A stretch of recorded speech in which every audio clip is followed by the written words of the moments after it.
My name is Elizabeth Shaw, and you're watching me and my story on Boing Boing.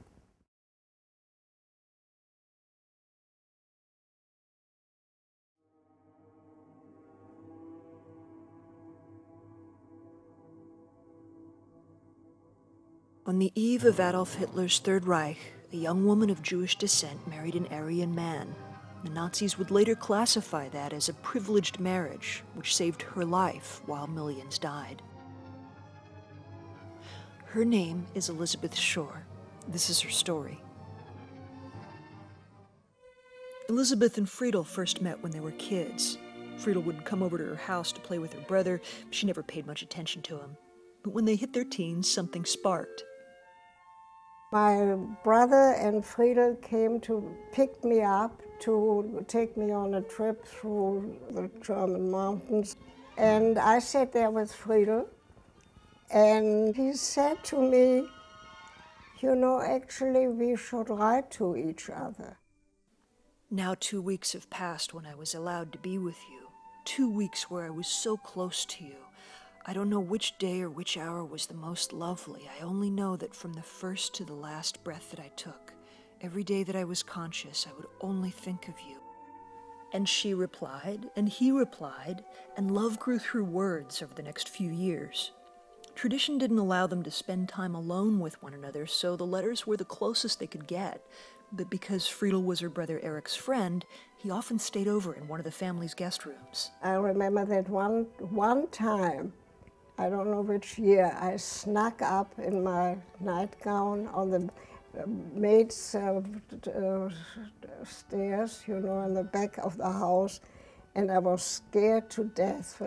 My father would come out and see me going upstairs, and excuse me all, I lay in his bed and embraced him, and he didn't even kiss me, because that was forbidden. Far greater challenges to their closeness loomed ahead. Friedel's family was Christian. Elizabeth and her family were of Jewish descent, but non-practicing. To the Nazis, it didn't matter whether or not you went to synagogue. Elizabeth remembers the very first time she became aware of what it would mean to be a Jew in Nazi Germany. I had a girlfriend. She was blonde and pretty, Helga Hübner, and obviously a Christian Irish. We were perhaps 8 years old. And all of a sudden, the Jewish kids were isolated, and so Helga, who played with me every day in our house, came over. It was the greatest pain I had during my whole childhood, that she said, I can't come to your house anymore because you are Jewish. I was not aware that having a religion or anything, like most people in my case, that was a different category. Friedel's brother and uncles all believed in the Nazi Party, which would pass laws to protect German blood by banning romance between Jews and non-Jews. They banned Friedel from their homes. But Elizabeth meant more to Friedel, so with war imminent, they planned to marry. On the eve of their marriage, Friedel was walking through Berlin at night, and he saw the sky glow red. As he approached, he could see the Reichstag burning. They began raising a family and tried to live their lives together as normally as they could, but life in Germany was no longer normal. Just weeks after their marriage, Elizabeth's father was arrested by the police unit which would later become the Gestapo. They were imprisoning people they believed were enemies of the New Order. Friedel kept a small radio and heard on the English-British news channel that there would be a big attack on Hamburg, where we lived. And I was pregnant with Irene. And so Friedel said, we have to leave.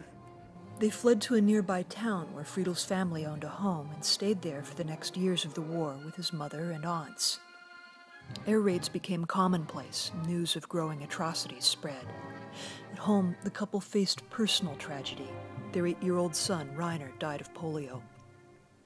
Friedel opened a small factory in Montrowitz with a friend and began spending most of his time away from his family.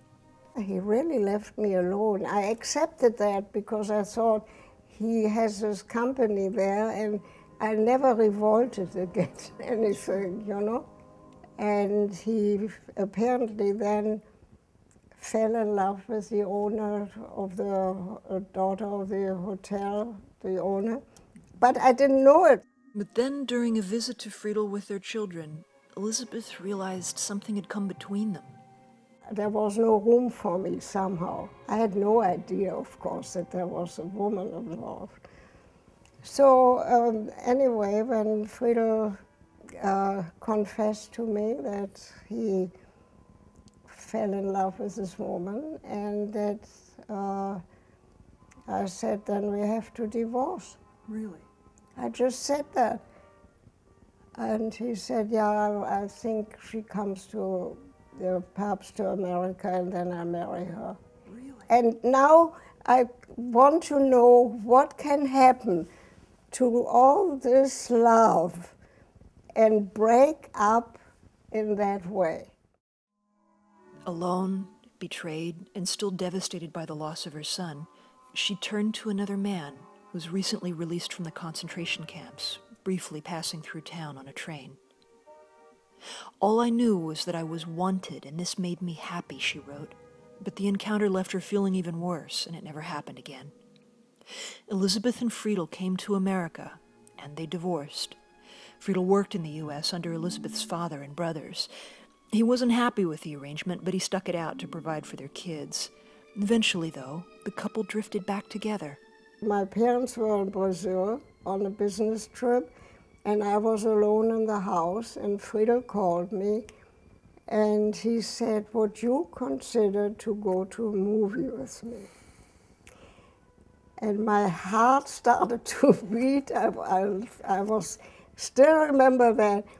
I said, yes, I would. Then we went to a movie, and Friedel took my hand, and then I collapsed. And then we went home and remarried. They lived happily together again for 10 years. They were surrounded by loved ones. They were free from the fears that shaped their lives in Nazi Germany. At her father's 80th birthday party, Friedel stood up from the table to give a speech. He leaned down to kiss Elizabeth. He then sat back down at the table, and he collapsed and died. Elizabeth Shore lives in Northern California now. The presence of those she has lost, her husband, her son, feel very much alive in her home. Next to her bed on the nightstand when we visited, there was a box full of letters. The letters Friedel wrote to her and she to Friedel. She told us that in this quieter time of her life, the late hours of the day are often spent reading them and trying to understand exactly what love is.